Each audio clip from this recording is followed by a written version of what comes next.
പോറ്റിയേ കേറ്റിയേ പാട്ടും പാടി നടക്കുന്നത് കൊള്ളാം. താളമിടുന്നതും രസികത്വം തന്നെ. അമ്മിണിമാരും കട്ടവരും കാരണഭൂതരും ഒന്നും കാണത്തില്ല. പദ്ധതികൾ ഒന്നൊന്നായി വരാൻ പോവുകയാണ്. ഭരണം കിട്ടിയ പദ്ധതികൾ ഡും എന്ന് ബോംബ് പൊട്ടും പോലെ പൊട്ടിക്കാനും ബോംബുണ്ടാക്കിയവർക്കറിയാം. പക്ഷേ എങ്ങാനും നക്കിത്തീനികൾ നന്ദികേട് തുടർന്നാലോ? ഒരു പദ്ധതി നിർത്തിയാൽ അറിയാം പ്രതിപക്ഷത്തിൻ്റെ രക്ഷാപ്രവർത്തനം എങ്ങനാന്ന്, പ്രതിപക്ഷം എന്താണെന്നും. വിറകുവെട്ടി ജാഗ്രത. പദ്ധതികൾ ചവിട്ടി ജനത്തിന് നടക്കാൻ പറ്റാത്ത സ്ഥിതിയാവും. പോറ്റിയെ കേറ്റിയെ പാട്ടെഴുതി താളമിട്ട് രസിക്കുമ്പോൾ ഓർക്കുക, അവർ പദ്ധതികൾ എഴുതുകയാണ്.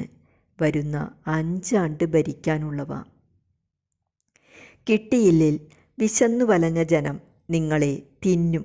അന്നേരം പോറ്റിപ്പാട്ട് തുണയ്ക്കില്ല കൂട്ടരെ.